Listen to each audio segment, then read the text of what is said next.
Hi, I'm Rebecca Sheikh from Flourishing Childhood, and I'm on the Executive Council of the International Attachment Network.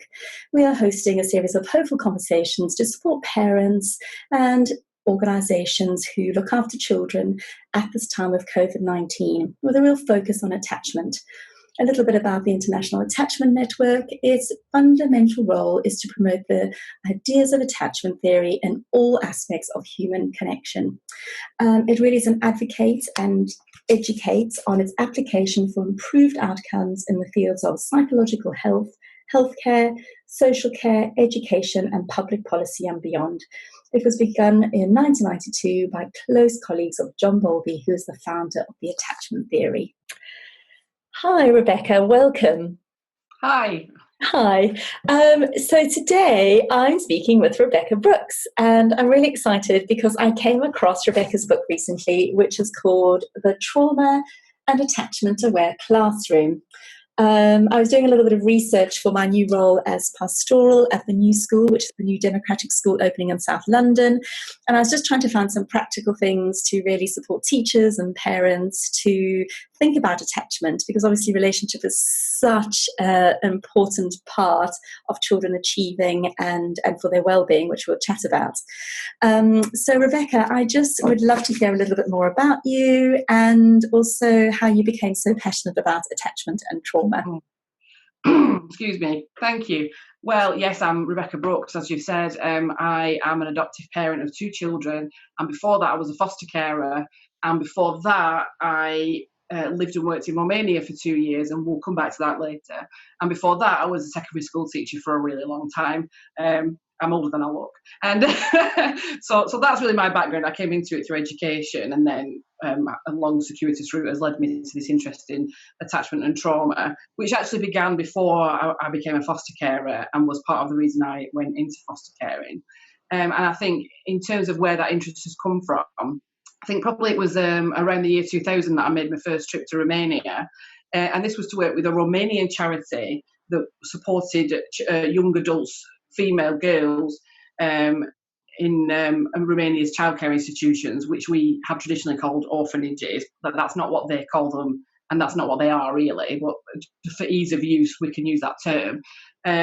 And they were providing all kinds of services and support to children who were being raised in institutions, and one of the things they did was provide summer holiday camps for girls, and so that's how I became involved, going over for summer holiday camps, doing crafts and taking bits of things over, and so not in any sort of counselling capacity really, or with very little understanding of the lives and the situations these young girls and women might have lived through, but really just to do some crafts and have some fun and do some games. I was heavily involved in youth work at the time. I was doing volunteer work in youth clubs in the UK, and it was just taking those skills really over there, which was lovely. And I did that every year for quite a few years, and that culminated in me going to live over there for 2 years to work alongside this Romanian couple and the charity that they were running. So the purpose of that was to particularly to support young women as they transitioned from orphanage life to independent life. And some of them were quite old. They could stay in orphanages until they completed their education, so they would be trying to stay in education as long as possible in order to, still have a place to live, basically. But at the point at which they left, they would leave with very little to prepare them for an independent life. And of course, they were completely alone. So I only ever actually met one young person in all that time who would actually be called an orphan, in that they had no parents living. The vast majority of children had been taken into care, into an institution, or were in there, had been placed there voluntarily by their families for a lot of different and complicated reasons. Historically, it's complex historically, but poverty would be a factor. Families working abroad would be a factor. So we knew quite a few young people that were living in institutions. Both their parents might be working abroad. They'd gone to live with another family member who could, due to illness or poverty or another reason, actually couldn't manage. And so children would end up living in institutions. Most of the children that we worked with were younger, had spent most of their life there after Ceausescu. So maybe hadn't experienced the worst excesses of what we saw put on our television screens in the early 90s. But some did remember, and some had some real vivid stories of terrible things really that had happened. Mm. And I think what that gave me was a crash course from a zero start. So even after more than a decade of teaching, I'd never even heard of attachment. And I think possibly because I was doing secondary school education, I'd gone the usual route of that, which was to do a degree in a subject of an interest of mine, and then this really rather rushed 1 year PGCE, which was breathtakingly fast and shallow in what it was delivering, really. And most of it was in the classroom anyway, and then straight into teaching. And I think, I mean, I'm generalising here, but I do think that at secondary level, this idea that the conversation around attachment and relationships and child development isn't perhaps so pronounced as it might be at the primary and early years level.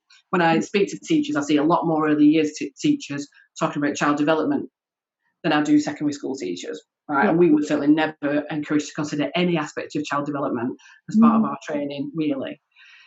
Which was a long time ago.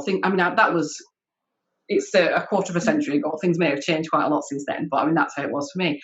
And so what we got to see was attachment in action, because when I lived there and sometimes when I visited, one of the things I was able to do was go to a place called the Baby Clinic, which was a facility that was attached to the hospital, and it was for babies and infants who were sick. So the ground floor of it was sick children with doctors and nurses looking after them, but the top floor of it was children who were abandoned, basically. So they would have, and that was a lot more reminiscent of what you might have remembered from the TV. So like rooms with like 20 cots in it, and a very small number of carers trying to cater for the needs of a very large number of very young infants and children. I think I found that shocking. And then later on, of course, the teens and young adults that we worked with, they were the walking embodiment of the impact of that kind of early childhood experience, really. Yeah. And although they'd been physically cared for, they'd got clothes and they'd got food and all of those kinds of things, it was clear that being raised by a carousel of carers in an institution led to different outcomes than being raised in a good enough parenting situation in the family. And I mean, I don't want to get into it in too much detail because these are individual people with lives and their stories are their stories, really. But I think it really opened my eyes to the importance of the nurture and the child development and the relationships and the attachment that all needs to be being put in there from the beginning. And I think I'd not realised, like a lot of people, I think I'd perhaps imagined that small babies, they don't really remember anything. So if something dramatic happens, they won't remember it, so it won't matter. And I think it became obvious to me that that's not how it works. And so that was the beginning of quite a long journey, really, which culminated in me becoming a foster carer. And people were surprised that I didn't want to foster teens because I'd done youth work with teens. I'd been a teacher of teens. I really like teens. Right? Teens are great. I find them fantastic. I really enjoy being around them. But I actually trained to be a foster carer for infants and very young children. And the reason for that was, and it was probably naive, but still I own it because that's what I thought. But I felt like I'd seen what happened at the other end when all the necessary stuff wasn't put in at the start, and I wanted to be involved in making sure, as far as I could, that children who were having a really rocky time had the necessary stuff put in at the start in order to hopefully maybe reduce the impacts further down the line for them. There's definitely a role for people coming in sort of retrospectively, but I think if you can give children the best possible beginning. But good enough from the beginning. This is how I felt about it at the time. I think I understand perhaps now that it's more complicated than that, but I wanted to try and make a difference at the beginning. So I fostered for 8 years children aged 3 and under, emergency and short-term placements. So that's where it came from, really, and then I ended up adopting 2 children out of that. And then from there came the opportunity to work at Adoption UK and to sort of combine this knowledge of education and attachment and my own actual experiences, trying to support educators and parents manage with school, which 80% of adoptive families tell us is their most significant challenge. 80% of adoptive families think that their child needs more support in school. And whenever we survey adoptive families, which we do regularly, our most recent one received nearly 5,000 respondents. So, I mean, it's a significant proportion of adoptive families. Education's always right up there in terms of the thing that parents find most challenging and that they feel they need the most support on. And when I speak to teachers who are managing classes of 30 children, and some of them have got complex needs, I think what I hear back is they also want strategies and support, and something to help them, because actually the desire of teachers is to do the very best for the children in their care. And if they don't have the tools and the knowledge and the understanding to do that, it's a really demoralising place as a teacher. If you feel like you're not doing the best by the child in front of you, that's a really difficult place to be. So yeah, it's a combination of all those things. Gosh, it's such an interesting story, and I can just hear how was so impactful on your life, having that experience and seeing it really firsthand with the attachments. And I also had quite a personal experience. My dad was adopted, and it really affected his whole life. And, you know, growing up and then learning about attachments and all of that, I could so see where it all came from.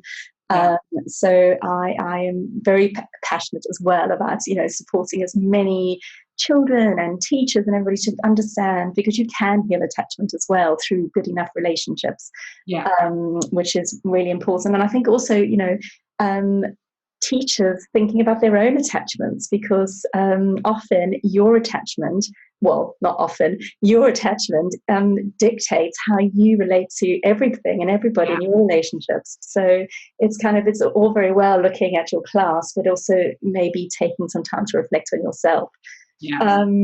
So I didn't really want to go into lots of diagnosis and difficulties today and all the ACEs and attachment styles, because I know you cover this briefly in your book, and when we chatted before, there's so many books that we can draw on to kind of fill our knowledge on attachment. By experts in psychology and experts in child development and neurodevelopmental difficulties, absolutely, and definitely go ahead and read all of those as well. But also great for somebody who doesn't want to read a lot. There's some really nice summaries in your book, which I thought were great. But, you know, we chatted a little bit about relationship being the key. And I'm just wondering, how do you focus on this? And how does this look in a school, trying to really prioritize relationship above, you know, the tests and maths and everything else, and probably why that's so important? Sure. Well, I think the first thing to say is that every teacher has a relationship with every pupil in their class. They might not have thought about it, but the relationships are not something you have to create. Relationships exist. As soon as you begin to interrelate with the children that come into your classroom, you're having a relationship with them. And that relationship can be really positive. It can be a mixed bag. It can be sometimes not so positive. And we will all remember, if we just think about ourselves as human beings and our own experience of being in school, we will remember teachers who we really liked, teachers who we felt liked us, teachers who we really didn't get along with, teachers who we thought didn't like us. So we form these opinions actually quite quickly. And so in a way, talk about whether relationships are important is irrelevant, because the relationships are happening all the time, whether you pay attention to that or not. It really makes no difference what you're doing. You're having a relationship with the children in front of you, and that's important. And I think, so just acknowledging that for a start, even if you've given no thought to it, those children will have a relationship with you and some opinions around that, and you have a relationship with those children and some opinions around that. And I think in terms of how that works in school, one of the phrases that I really like, and this is not my phrase, it's from a book by Jarlath O'Brien, who was another great teacher and author, and he talks about unconditional positive regard, and it's about how we frame our relationship with the people that stood in front of us, that we come from a position of unconditional positive regard. We're just going to assume that we're going to hold you in a positive regard, and that's going to be our approach. And I think that impacts it in a lot of ways, and can be extremely challenging to do. So it kind of sounds obvious that we try and think the best of people, we try and have a positive regard, you know, of the person in front of us, not necessarily the behaviour that they might be exhibiting right now. That might not be acceptable, but the person themselves is acceptable, and that we hold them in esteem as a human being. And that might seem obvious, but actually it can be incredibly challenging, because you know, if you're in a classroom and you've got a job to do and you've got 30 children to manage, and in half an hour another 30 children are going to come in, and then an hour after that another 30 children are going to come in, and you do have to worry about the other 29 children. If one of the children's having a particular difficulty that day, it can be difficult. My 5-year-old knocked her drink over at the table twice yesterday, and this is not the first time by any means. The frequency of it, and sometimes probably just wants to go, can't you just get through a meal without spending all your drink, and it does become frustrated, and you do begin to feel irritated by that. And sometimes when those kinds of things happen over and over again, you become irritated before it even happens. So you are irritated by seeing that person in advance of anything actually going wrong. And it's amazing how quickly unconditional positive regard can break down. And so and this is something for teachers to think about. I'm not criticising. That's not just teachers. That's all humans everywhere. This is how we can, because things build up. Mm-hmm. And so for teachers, it's really important that they have that space to reset themselves and to give themselves a bit of care and space, and to be able to reflect on how they are feeling about what's going on and what actually is happening. Because otherwise, if you don't get the time to do that, and I'm afraid teachers often don't get the time to do that because the workload is so immense, the things start building up and they never get dealt with, and then it becomes very hard to hold all of the children in front of you with unconditional positive regard, because you know that child last week did this thing, and they did the week before and the week before, and they'll do it today, and they're going to keep doing it. And that's tricky. So yes, that's one thing. But I think in other senses as well, we need to understand that for many children, especially younger children, and especially children whose developmental stage might not match with the chronological age, the teacher figures or adults at school can provide a secondary attachment relationship, which is not intended to replace the primary attachment relationship with the primary carer at home, but that is also important in terms of creating a sense of a safe place for them to be. And so for children who don't feel safe generally and who don't feel safe at school, having a person in school to whom they feel there is some level of attachment can help to create a sense of safety for them. And I mean, I don't want to get massively into attachment theory. We said we wouldn't do that. But by the time a child's going to school, their attachment should look like exploration from a safe base. So this is their safe base. And they will go in wider and wider circles, knowing that there is a safe place to come back to should things get a bit out of control, or just to check in or whatever. And it's important for children, especially in primary school, but sometimes in secondary as well, to have those relationships that will provide that safe base.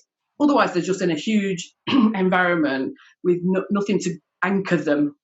And so oftentimes, for most children, that will not require much more than having more or less the same teacher regularly and checking in and talking to one another and saying hello in the morning, that kind of thing. Okay, and it'll just be there because they already have a secure attachment at home, and the additional attachment figure in school is like a icing on the cake almost.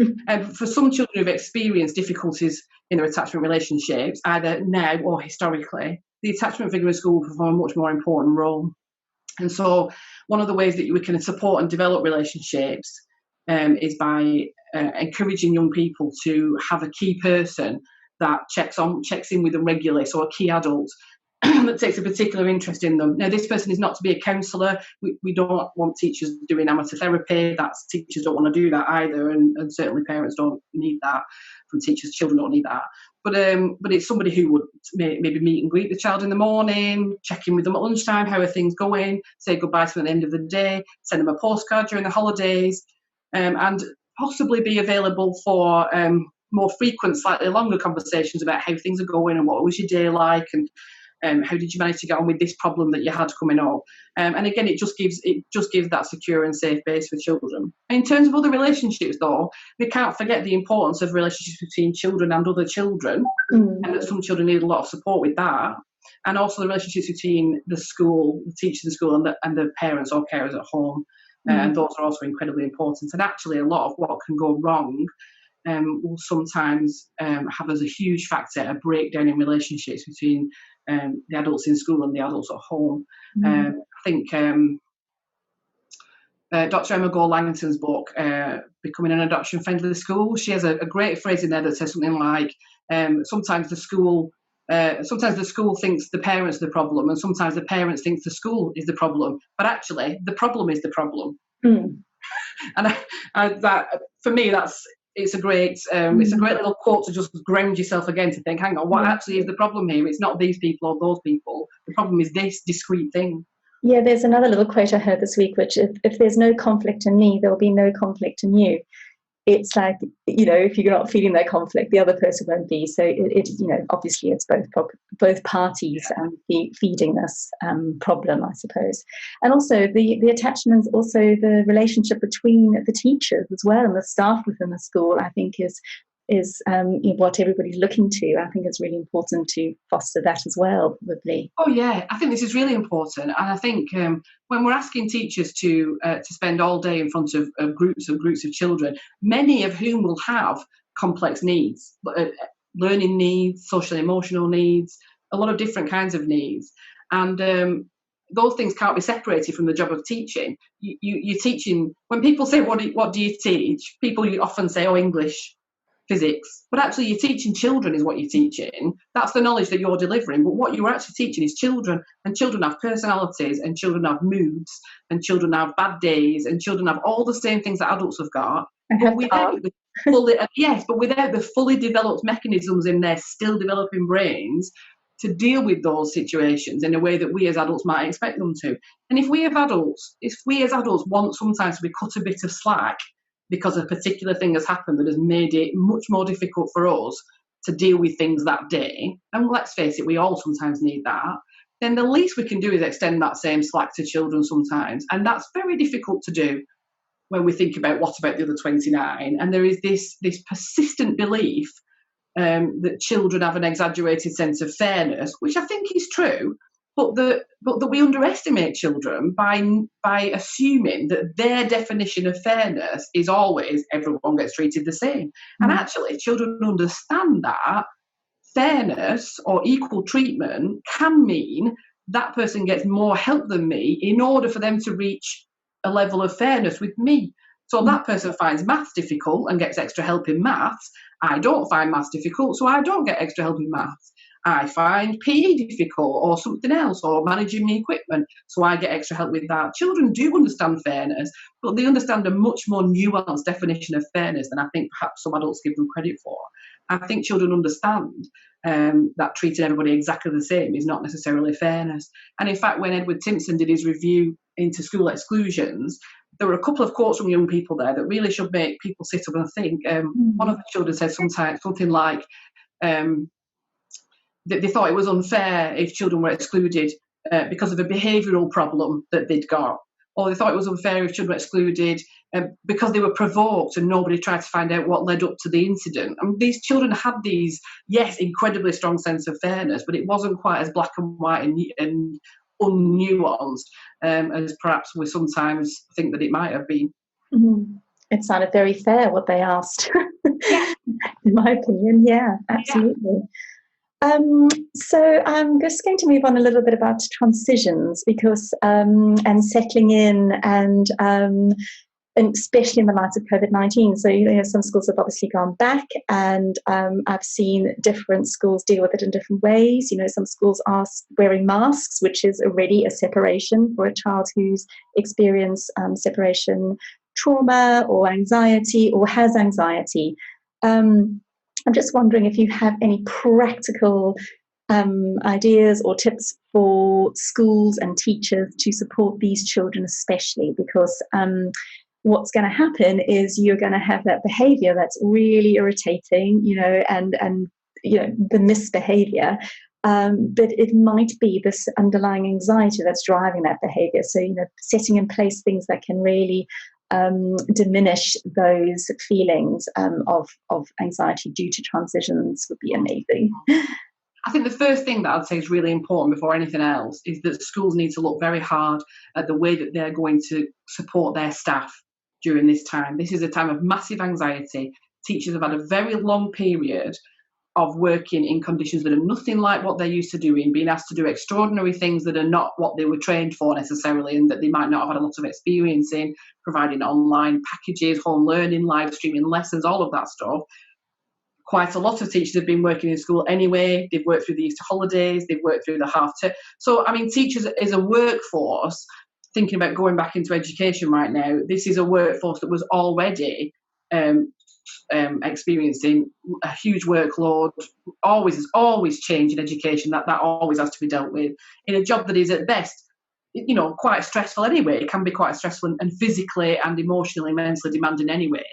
And so it's really important that schools have in place the support, the pastoral support, and the opportunities for self-care, and the opportunities for like debriefing and discussing the day and planning things together, so that teachers, as far as possible, are able to be working from a place not of being stressed out to the nth degree before the children even arrive in school. Because I think what I have in mind as a worrying scenario, especially in England, as very young children have been welcomed back into school in a lot of areas in this last few weeks, is a 4 or 5 year old running into school, so excited to see their beloved teacher, running towards them, and the teacher going, no, stand away, and having that anxiety response, which is completely reasonable, but will be terribly damaging just from a 4 or 5 year old's eyes, will be completely not understandable and frightening and rejecting really of the child, which is not intended to be. And so I think whatever schools can do to provide the best possible working environment for teachers, so that their anxieties are acknowledged and supported, so that teachers are able to go into their classroom and remain calm and feel that their needs are being taken care of in terms of their own safety, that's the first thing to do. Because if teachers do not feel safe, are full of anxiety, are stressed themselves, then it is very difficult for them to present that calm demeanour to the children. If an adult is not regulated, it is impossible for that adult to regulate a child. Could I just give a quick book recommendation there for any teachers? There's a great book called Grounded by Claire Wilson. I don't know if you've read it, Rebecca, but she gives really good grounding tips and supporting us to be regulated, because if we're not regulated, as you say, our children and the class and others, will pick up on that anxiety. And it's something to be really looked at, and something to be looked at in terms of workload as well. But I think there's the danger that teachers will be in school delivering classes and then still expected to deliver online learning materials. It's just a very difficult situation.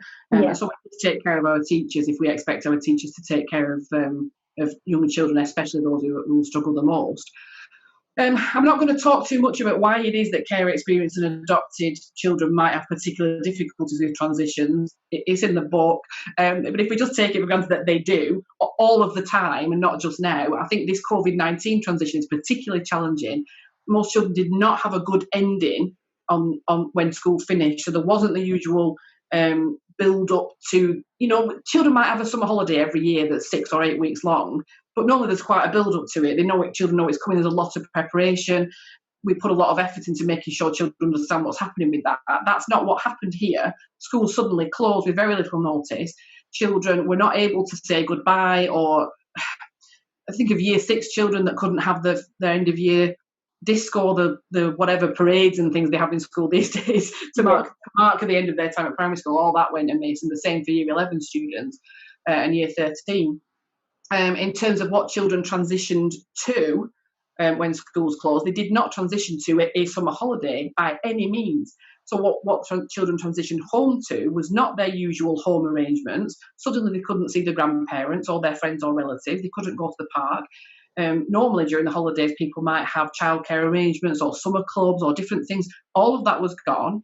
They transitioned maybe into family situations that were already challenging, but with the additional challenge and stress of the threat of job losses, financial insecurity, concerns about sickness, possible sickness of a relative, possible even bereavement during this time. So the children have had a really abrupt and sharp transition into quite an unfamiliar situation. Now, many children will have been grounded by the time they spent with their parents. So when we surveyed adopted families from Adoption UK, what we found was that roughly half of parents were saying that the time that they had to spend with their children, they'd actually found it a positive, and that some positive things are coming out of it. On the other hand, a similar number of parents were saying that their child was experiencing real stress and anxiety, that it was affecting the child's sleep patterns, that they were experiencing an increase in challenging behaviour, and in fact 30% of families told us they were experiencing an increase in violent and aggressive behaviour. So the first thing to think about when we're having transitions back into school is that children will have had very different experiences of the lockdown and be bringing with them quite a lot of baggage because of that. So when we think about how we transition children in, we need to think about what were their needs before this all even happened. What additional support might they need now because of the situations they've been through during lockdown? And what it's triggered, it may have brought to the surface things that had been buried and not been exactly there.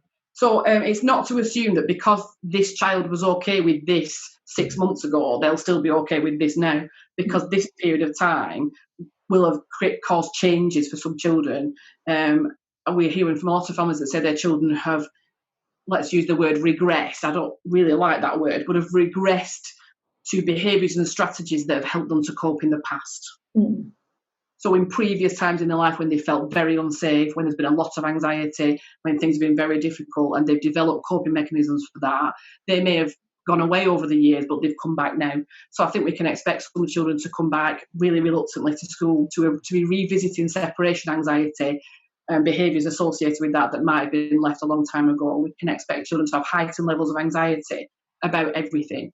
Adopted and care experienced children are often highly anxious anyway and hypervigilant because they may have lived in an environment that's primed them to expect danger around every corner and at every moment. And so everything feels dangerous. And I think while there's been a lot of talk about children perhaps with developmental delay for other reasons struggling to manage to do the social distancing, and I think that's an issue that needs to be dealt with. On the other hand, I think there will be some children that are obsessed with doing the social distancing, that are horrified and thrown into absolute chaos if they see another person not doing the social distancing. And we had a VE day, there was a VE day street party down our street a few weeks ago, and one of my children was beside himself because they're going to spread the coronavirus. We're all going to, it was just, and children that are anxious anyway and that are primed to expect danger anyway will see it everywhere. So I think as well as those who we worry might not be able to regulate themselves to do the hygiene and social distancing, there will be those that are actually perfect at it, but put themselves under so much stress to achieve it that has its own knock-on effects. And also worth mentioning there, my eldest daughter is quite anxious going out, and if she sees a sudden movement like a runner coming, she has come really, really close, and to kind of being aware in the classroom that a sudden movement might trigger a behaviour that seems bizarre, but actually it's because they've probably got this heightened nervous system. And just one little book recommendation. I don't know if you know, I'm an aware parenting teacher, and just for parents, using play as a tool at home to support children at this time. Dr. Salt has written a book called Attachment Play, and just fabulous, separation games, regression play, all that sort of thing to really support them to, be able to transition as well. I think in terms of really practical things for transition, because I think that's what's quite useful for people to know. I think, first of all, it's going to be absolutely vital that children know what they're returning to. So pictures, videos, if schools can send those things to parents well in advance, that's going to be vital. So if the classroom has changed, which it will have done, and the desks have been spread out differently and the child's going to have this workstation, the children need to have seen that before they come in. It will help parents to prepare children for the transition. That's the first thing. The second thing goes back to what we said about relationships. That schools have been keeping mostly in contact with parents during this time from what I've heard, but sometimes that contact has been quite centralised. So particularly in secondary schools where it's a multi-academy trust, there may have been one communication for everybody from the central offices of the multi-academy trust. What children will need now is for their key people to be personally in contact with them. Now we know that schools have different rules around this, that safeguarding can also be an issue. If safeguarding is an issue, if phoning and video calls is too time consuming and not being sanctioned by the school, that's fair enough. But record a short video message. It's not difficult to record a quick video message and send it to somebody. It's not too difficult to send a postcard right now. So it doesn't have to be a half-hour phone call to every member of your class, but it could be a video message that you record generically saying, I'm really welcoming you back. Look, this is how we've done the classroom for you, and trying to make it personal with the teacher that's involved. And then there may be teachers may be able to identify one or two children in their class who would benefit from a more personalised approach. And this is also the time for other key teachers to be in touch. So we know that it's been difficult for children to be in connection with like their learning support assistants or their teaching assistants, their one-to-one support that they spend a lot of time with for really legitimate reasons. But at this point, if the children are due to go back and will be with those members of staff again, it's a good time for the members of staff to reconnect with that family. And when we're talking about transition, it helps children if we can anchor the current transition in what went in the past and the future, so that we place it in time. So communications can go along the lines of, wow, I'm really missing you, that we've not been able to see you, and it's been really strange, hasn't it? And that's our current situation. Do you remember last year when we made a volcano and it sprayed all over the classroom? Or do you remember when we went on that school trip? Or do you, so can bring up some memory or thing that the children will remember with positivity, and then move towards things will be a bit different when we come back, but I'm really looking forward to, and then mention a thing that won't be different. Yeah. I'm really looking forward to singing songs together in the play or something. I'm really looking forward to playing games in the playground, or something that the school feels it will be able to continue in a very similar way to what went on before. There will be a lot that is changed, but there will be a lot that can stay the same. I'm really looking forward to reading you a story again. We can still read the children's stories.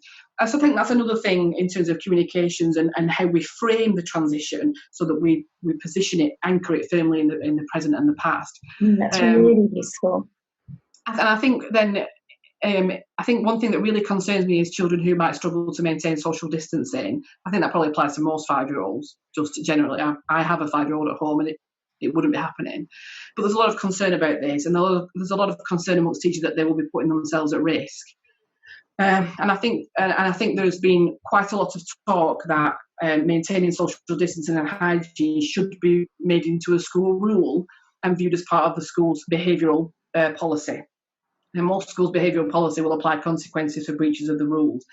And I think, personally, I feel that this would be an unwise approach, because I think what you actually risk happening is excluding 5-year-olds because they touched a person or they took someone's pencil repeatedly. And we really do have to try and balance out the need to keep everyone safe, which is of course really important, with the need with the need to be aware of children's developmental ability to do the things that are being asked of them.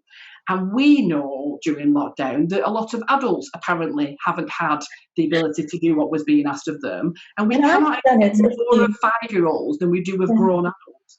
I've done it a few times where I'm very careful, but I've just been away with the fairies and brushed past something. Got really annoyed somebody else has done it to me, but yet I've done it. And I'm thinking about it. So. My big thing, and people who've watched up so far may have noticed this. My big thing is that I apparently touch my face about 200 times an hour, right? And right at the beginning, they said to us, "You must avoid touching your face," and I've just become because I apparently am touching my face all of the time, and I'm not even aware that I'm doing it. And if I was to be punished or consequenced every time I touched my face, I would have a lot of punishments levelled against me before I managed to change that behaviour, which has been an unwitting behaviour of mine for probably decades. And so we're asking children to do something very different from what they're used to, and actually that will go against their instincts. And as with all of these, when we're looking to promote a behavioural change or a particular behaviour, what children need is to have some engagement in why that behaviour is being asked for, and some engagement in how we can work together to ensure that it occurs. Yeah. And then some support to make sure they've understood it, and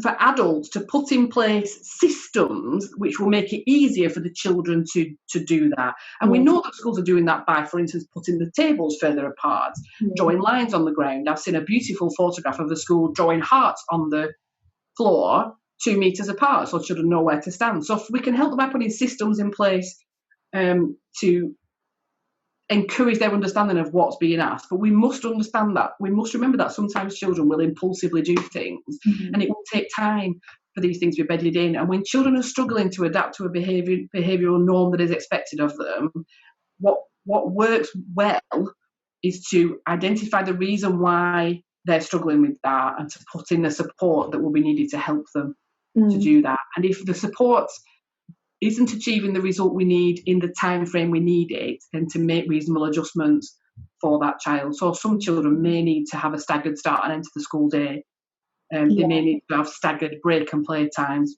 They may need, for instance, I would really highly recommend that children that are care experienced and adopted are, as far as possible, placed in a bubble with teachers and support assistants that they already know and that are already aware of their particular needs, rather than bringing children who we know have complex needs and behavioural needs and putting them with teachers and assistants that don't know anything about them and are going to have to start from scratch.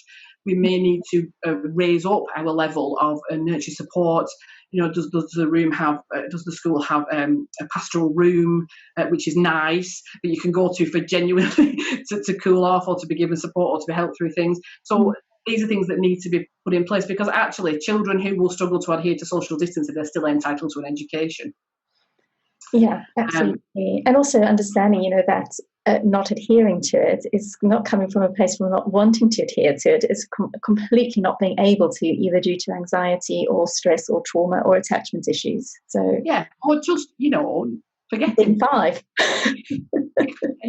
Yeah, absolutely.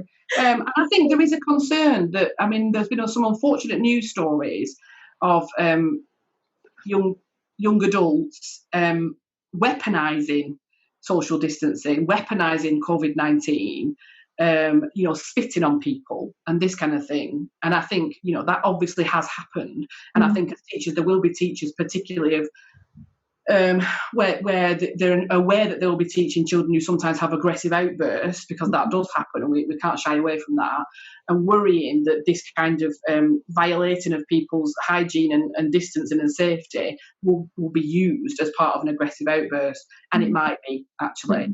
It might be, and that's really fair enough. And I think where that's a possibility, you see, we can then say, well, you're not safe to be in school and therefore you need to go home. And actually the schools still have the usual systems in place that they would normally have.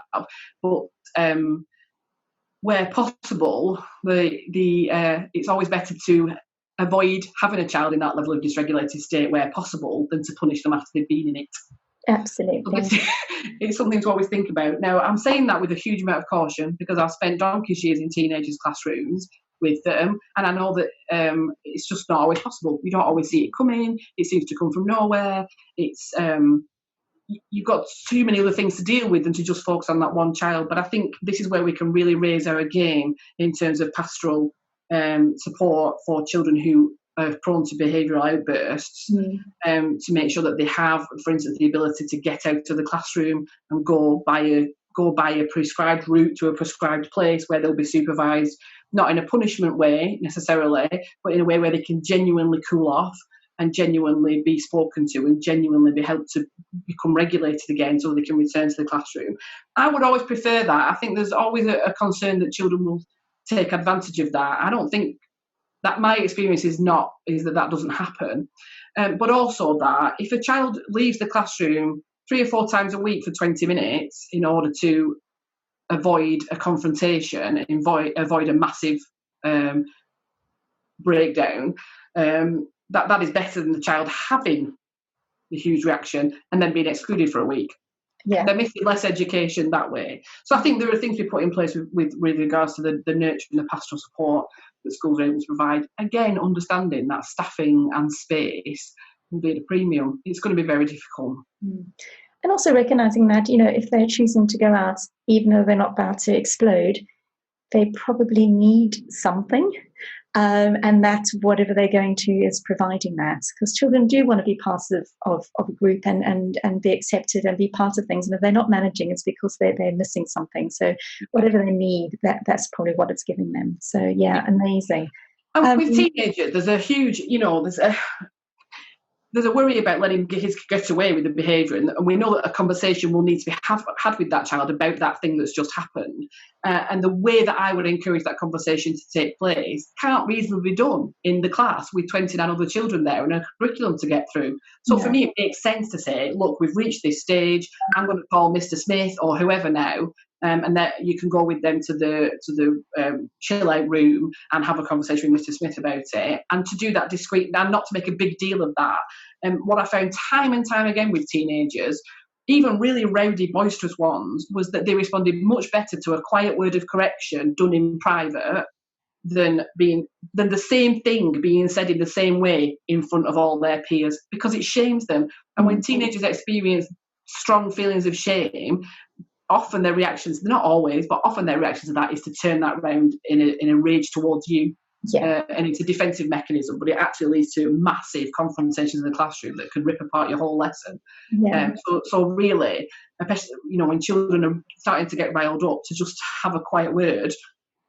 And I think again, teacher knowledge of like Dan Siegel's work on the brain and how it can't think and all that sort of stuff is so all the windows of tolerance, all that stuff. It's all really useful. I just wanted to go on. I know we don't have too much longer, but I'm really passionate about non-punitive discipline and not using rewards and punishments after using them in my classroom for a very long time. I came across Dr. Salter's work and the work of Alfie Code, and it just made so much sense to me. I couldn't believe I hadn't come across it before. I'm just wondering if you could briefly outline, some alternatives that I've kind of been talking about a little bit anyways, that teachers could use with children when they are displaying misbehaviour. Okay, I'm going to say controversial things. We're probably going to say controversial things. And what I want to tell you is, what I'm going to say now is nothing like what I would have said 25 years ago, because I was raised in a very traditional household. I went to an extremely traditional state grammar school where the teachers wore capes and where caning was allowed for the first part of the time when I was there, and where you stood up when a teacher came into a classroom, and all the things that some educational movers and shakers would like to see in our schools now were in the school that I went to, and I recognise that very well. The strong academics, the insistence on certain subjects as being more important, perhaps, all of that really traditional kind of 1950s educational thing. That's what I was raised with, and that's how I was when I started teaching. Like, my word is law, you'll do what I say. If you don't, you'll get these punishments, and that's the way it is. And I think we've reframed that over the years. We don't say punishments anymore, we say consequences, but they're not consequences, they're punishments. Because actually the consequence of forgetting your equipment is not detention. Detention has got nothing at all to do with forgetting your equipment. The consequence of forgetting your equipment is you have no equipment. That's the actual consequence of that. So I am irritated by attempts to reframe punishments and call them consequences, as if the consequence we're delivering has anything to do with the behaviour that we've seen in front of them. We don't learn better behaviour by giving detentions. What we do is we fear children into trying harder to obey the rule, because we're punishing them in some way if they don't. And if that's what we're going to do, all right, well, let's just call it that, because otherwise, I don't know if we're being disingenuous, but the actual result of forgetting your equipment is you can't do PE because you didn't have your equipment, or now that might not be good. We might not want that to be the consequence. We might want the child to do PE because they miss it every week because they always forget their equipment, okay? But then in that case, the consequence is that you have to borrow the PE equipment out of the PE box. Anything other than that is actually a punishment, and if schools want to do that, okay, but that's what they should be called. Right, so let's lay that out. But I don't believe that most of the things we call consequences are actual consequences. No, it really has to be a natural consequence, something that would automatically happen and not something we impose on the child. If it's not a natural consequence, it's not a consequence, it's a punishment. Right. So, that's just what it is. And don't get me wrong, I have imposed punishments on my own children. You know what I mean? We do that. We go to that very quickly because we don't have any other strategies, and it's what we were brought up with, and it feels natural to us. And it feels like if you don't impose punishments or consequences, then you're letting them get away with it and all of these things. So here is what I would say. In a way, I would sort of challenge the question. Because the question sort of says, well, if we want children to behave the way that we want them to behave, but we're not supposed to have wall charts with red and yellow and green traffic lights on them, which we're not, please, or we're not supposed to have consequences, so we're not supposed to have this and that. What else can we use to make them behave the way we want them to behave? So often the question is framed that way. If the children are not behaving and you're telling us not to do this, what else are we supposed to do to make them behave then? And my question is that we need to start a conversation from a much further back point than that. What are the behaviours we're expecting and why, and how on board are the children themselves with those behaviours and why they're being asked to do them for a start? But also, what actually is the reason why the child is not behaving the way you've asked them to behave? This is the first question we must always ask. And a system that says, you forgot your equipment, C1, warning, that no, you've done it again, so C2, whatever C2 is, then detention, then temporary exclusion.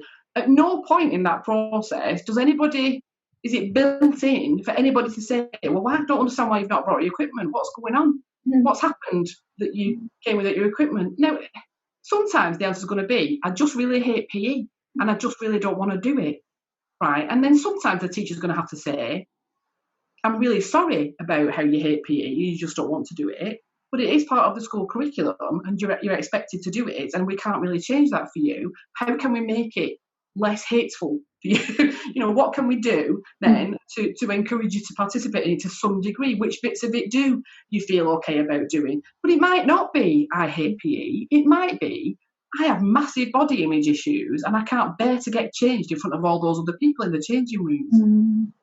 It may be, I am not good at PE and I get bullied outside of PE lessons because I did badly in PE when we did the team sports and I didn't catch the ball, or I let the goal in, or I'm whatever. It may be I don't have parents at my house that will wash and prepare my equipment. So when I bring it to school, it's the same smelly rags in the bag that have been there for a term, and I get laughed at and I feel ashamed and embarrassed because there are a myriad actual reasons why a child might not bring their equipment for PE. It may be I have shocking executive functioning skills and cannot get it together even though I try. That would be me. Okay, that would definitely be me. As an adult, I've developed a lot of systems to support me to get things done at the time when they're supposed to be done. But as a child, it was really difficult and I needed some support. So in that case, perhaps you could say to the child, well, can we have two cakes and you keep one in school and you keep one at home, and the one that we do, just some support. So I think having an understanding of why this is happening enables us to instead of apply consequences, to build in supportive actions. And I think for me, we want to support children towards the behaviour that we're expecting of them in a similar way that we would support children towards learning to read, or for younger children, learning to use the potty or toilet. Because if we think about the way that little children are taught how to do things, we would consider it abusive to keep putting a 10-month-old child on the feet and then applying consequences when they fell down.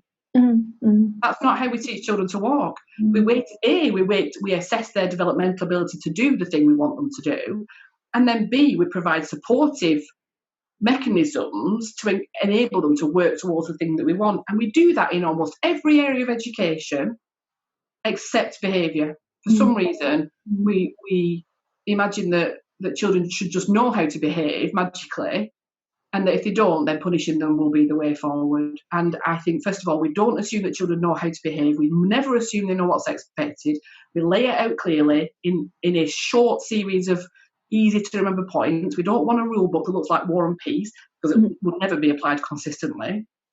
So that's first of all. And we can try and get some engagement with children on that. Yeah. So we have 3, 4, 5 principles for the behaviour that we're looking for. We discuss those with children regularly. We point them out regularly. We refer to them a lot. We give examples of how that will make everybody's life better if we do those things. We identify children that are struggling with those areas, and we look first of all to ask why. What is the underlying problem here? And if you keep asking that question, and you get down to a root that is, well, they're just a bad kid, then I think you've got a problem with whether you should be in that job or not. And I think it's with the parenting I teach again, I really like Dr. Salter gives 3 reasons why children misbehave. And I think it always falls into those 3 categories. So the first one is they have an unmet need. So that could be they're tired, they're hungry, something's happening at home, they just haven't had some sort of need met of theirs. The second is they lack information. And I think you've got to remind sometimes 5-year-olds, 5 million times that thing, and teachers and parents expect the children to remember, but they don't. And then the third reason is actually children have an accumulation of stress, anxiety, stuff that have happened in their life. And so they're actually looking for an opportunity to kind of get that stuff out. And so those three reasons always help me when I'm thinking about what this behaviour is about. Yeah. And sometimes the children themselves won't be able to tell you what's really prompting that behaviour, and it's up to adults then to try and put the frameworks in. But there are things that can be useful in every classroom that will do no damage to any child, but that will be particularly helpful for some children who find regulating themselves quite difficult. So I'm thinking about things like, if the children have been running around in the playground for 15 minutes, and I'm thinking primary school children here, but not necessarily, and then a bell rings or something, and then suddenly they're supposed to sit quietly at a desk. I mean, this is a massive change of state, and a lot of people find it difficult to change from a very out there, physical, running, exuberant, making lots of noise, in a noisy environment where lots of the children are doing the same, to just, now I'm going to sit calmly and quietly in front of a table. So, and then my husband coming back from badminton just popped into my mind. Like when he comes back from badminton, you know, he's like raring to go, and it takes him ages to kind of get ready for bed. Many of us will have that experience of struggling to get to sleep straight off the back of a busy day, that we need an in-between moment to just change our state from that level of stress and busyness and whatever to a level of calm and quietness that would enable us to go to sleep. There needs to be a transitional moment. And it might not be very long. It might be just reading for 15 minutes, or it might be that you take a shower or a bath, or it might be something like that. And I think children will go through umpteen transitions in the course of the day, and especially when those transitions are changing from one physical state to a completely different physical state, building in a very short intermediate activity to help children go through stages of transition into that new state of being will do no harm to any of the children, and will provide enormous amounts of support to children that otherwise will spend the first 15 minutes of your lesson doing your head in, honestly, struggling to sit down, struggling to be quiet, fidgeting around, not really listening to the instructions. And then you give the instructions and they didn't listen, and then they've got work in front of them that they don't understand, and then they start acting up because they're feeling afraid because they can't do it, and they're bored because they're not attempting it, so they're looking out the window and being distracted, and all of these things. I mean, not being able to do the work or not having understood the work, I think, is a huge cause of what we would sometimes categorise as misbehaviour. Because children that find themselves perpetually feeling out of their depth in the classroom, and there are a lot of children in that position, you know, it just must be the most anxiety-inducing place to be, to know that this is important and to know that everyone else is doing it and you don't know what's going on. And it's not actually within the easy reach of every child to just put the hand up and ask the teacher for help, especially if they're not sure what the response is going to be, especially if the response might be, I've just explained this to you. And you would understand. Yeah. And I think it's so important to also give children, you know, a voice in this, and that's what I'm hearing is, you know, ask them, look deeper, find out, you know, and listen to their voice that isn't speaking as well. So, yeah.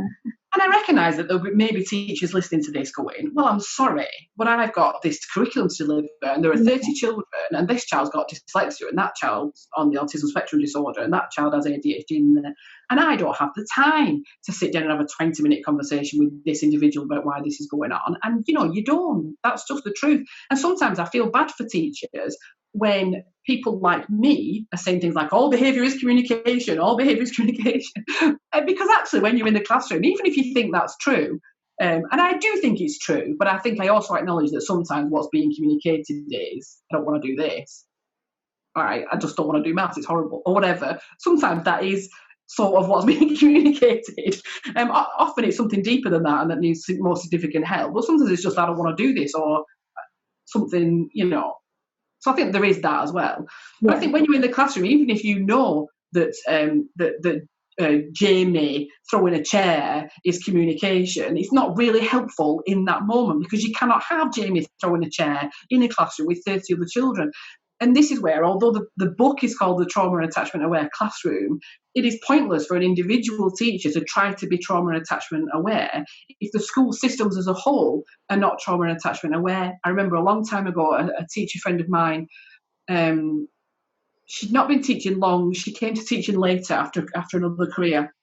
And she was teaching in a school with a very strict behavioural system in place. And it was a school with a high number of pupil premium children and with children on special educational needs register. It was a challenging school in quite an urban area with in a city sort of area with every challenge possibly imaginable. And the school had a very firm and rigid approach to discipline in the school, which I think they felt they had to have because in the past the school had a very bad reputation. So things were quite challenging.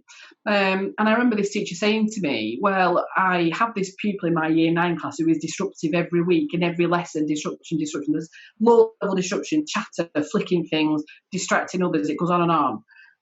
And this was quite challenging because it was every single lesson. But then she happened to come across this child at the start of the day on one Monday, and the child told her that they'd been taken into care over the weekend. So obviously she was really affected by this. Obviously, it was a big deal for the child. The child was really shaken by it.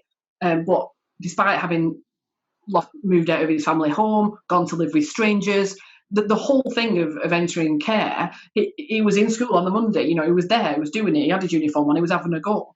But then when it came to his lesson, the same disruptive behaviour was in progress. And she just said to me, I know what I'm supposed to do. I'm supposed to say this and then issue this. And then I say this and then issue this. And I know, because it's happened many times before, that if I do what I have to do, because it's part of my job and it's in the policy and I'm quite a new teacher, that this young person will have a detention today. And I don't want that for this young person. But in this school, there is no alternative.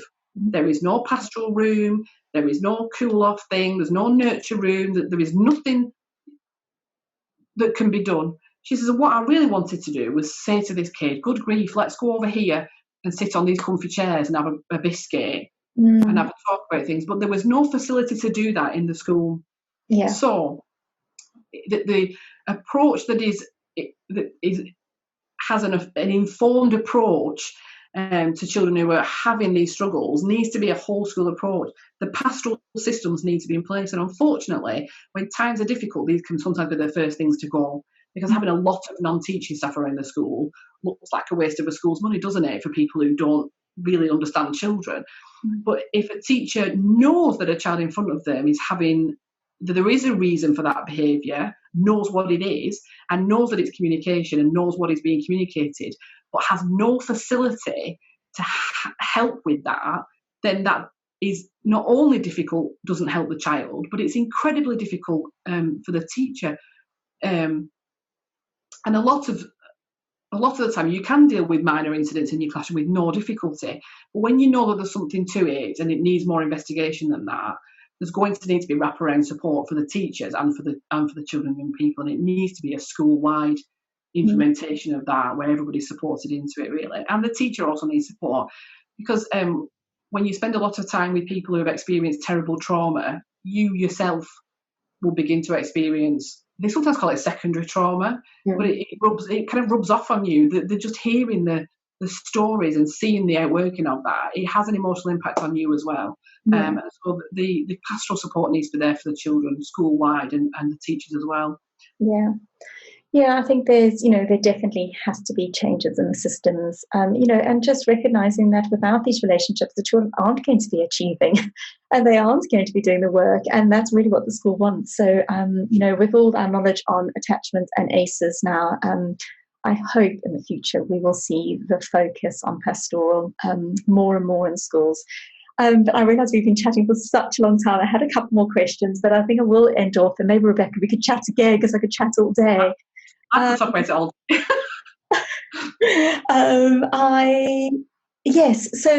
That was my question, actually, just to suggest some ways that teachers can better support themselves, because if you aren't being looked after, you're not going to be able to look after your children.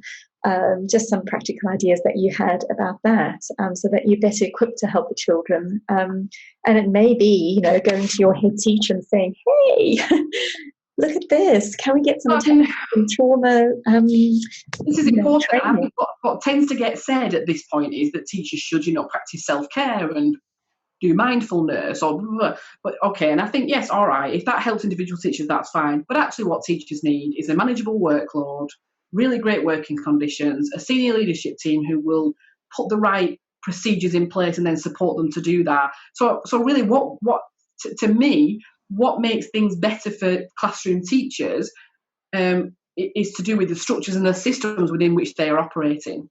And we can ask teachers to do yoga, or to have a hot bath, or to have a cake, or whatever else we imagine self-care is, and individuals may find that approach useful.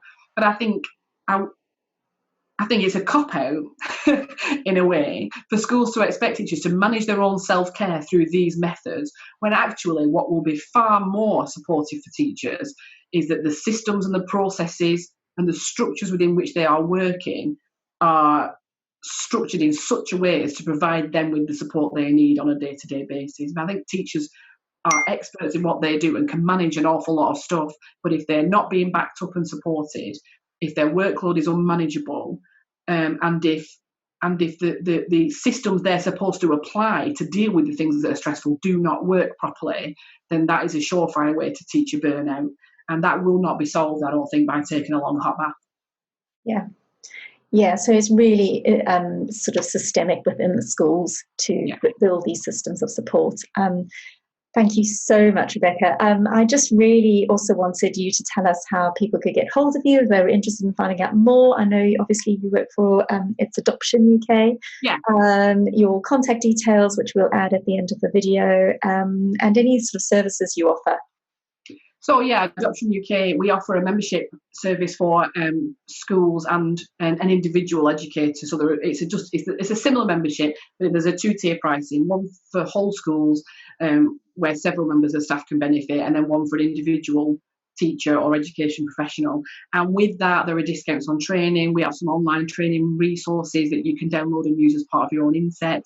You'll get a magazine. There's a newsletter.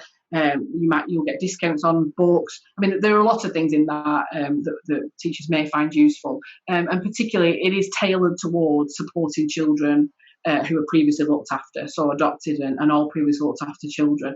We have a lot of online stuff. We've done a lot of additional stuff during COVID-19. I'm doing a webinar, in fact, on the 18th, I think. So look out for that on our social media channels, because I'm doing a webinar with two other fantastic education experts. One, head of inclusion for a county council, and the other is a clinical psychologist with a specialism in adoption and trauma. Wonderful. If you give us the link for that, I'll add it to the end of this video. Brilliant. In terms of getting in touch, our website is adoptionuk.org.uk. You can email me, rebecca.brooks@adoptionuk.org.uk. I'm on Twitter, so if you find the Twitter account, I think it's AUK_schools. I think that's what it is. But if you put in Adoption UK Schools or Adoption UK Education, you'll find me on Twitter. So we're always tweeting and talking about things on there. And we have resources as well that are free resources for parents and teachers as well as the more advanced, more enhanced kind of membership resources that we've got available. I mean, in terms of Adoption UK's work in education, I think we're probably not traditionally seen as being related to education, and Adoption UK is actually an organisation that aims to provide support and help to adoptive families across the UK. But of course, because, as I've said, 80% of our families tell us that education is important, this does involve us becoming involved in the whole education scene. We have situations where we have people who are working as advocates and buddies and support services for parents and helping them to navigate the education world for their children. In Scotland, Northern Ireland and Wales, we provide a lot of training. Not in England, that's a slightly different thing. So we actually perhaps more involved in education than people might have thought we were. But yeah. Wonderful. Thank you so much for sharing those services. And there was just something I wanted to mention before we go, because we didn't touch on it when we were talking about non-punitive discipline. And I didn't want to leave parents just thinking that obviously punishments aren't okay and rewards are okay. But I just wanted to mention as well that, with these systems that we're doing with our children, just also to consider that the lack of a reward feels like a punishment to children. And again, it's the rewards and the punishments that don't support them to be able to access their way, they want to behave. And it doesn't look at those underlying needs. You're just sort of blanketing over. And I know that I'm sure you agree with that. Yeah, in terms of a classroom, I would like to see no behaviour charts on the walls and no reward charts on the walls. Because if you're putting stars on the walls for rewards, there will always be the children that only have like 2 stars, right? And if you're putting a behaviour chart on the wall, there will always be the children that spend a lot of time under red. And I go into a lot of detail actually in the book about how these can be actually counterproductive. It is not to say that it is not okay to acknowledge in some way the positive things that children do or the progress that they make. It is absolutely vital to do that. I would argue that for a majority of children, the teacher saying to them, well done, that was a really great piece of writing and I'm really proud of how whatever, is far more meaningful than just putting a sticker on a wall chart. The competition that we set up between children there is really unhelpful. And also remember when I was a teacher, the child who was really struggling to behave used to have more stars than the child who wasn't struggling to behave because I was looking for so many opportunities. And the lack of unfairness was just so stark. It's very, very difficult indeed to implement any kind of merit or award system across a school that is going to be fully fair and fully consistently delivered. And we know that some children are given loads and loads of rewards because we're trying to encourage them to do what we want them to do, so we're giving them loads of rewards. And then we know that there are other children that earn those rewards by being at the top end of everything. And then we know there's a huge swathe of children in the middle that basically get overlooked because they're neither brilliantly out there nor attracting our attention for perhaps more negative reasons. It's just very hard to make them fair, so let's just not do that. Let's just give praise where praise is due. And it's more meaningful for children anyway. And do we not want children to be motivated to learn and to get along with others from their own internal appreciation of how important that is?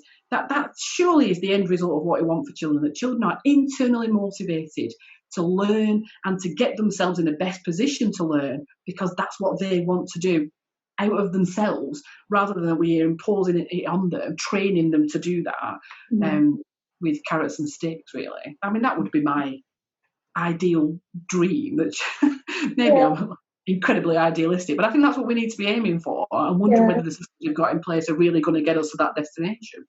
Yeah, and I think, there's enough information on our neuroscience and nervous systems to know they don't work. And so I think the more and more that we get that out there, it's being put forward. But I didn't want to leave that aspect because I thought it was really important to mention, because sometimes people think, well, I won't punish, but we can reward. But actually, it's felt the same and it doesn't provide that intrinsic motivation. But Rebecca, thank you so much for your time. I've just loved speaking to you today. And so, yes, I'll provide all those details about Adoption UK and how to get hold of you. And I'm really hoping you can come into the new school and share some of your wisdom with us. And hopefully I'll get to speak to you again. Thank you. That would be great. Thank you very much. Okay, thanks.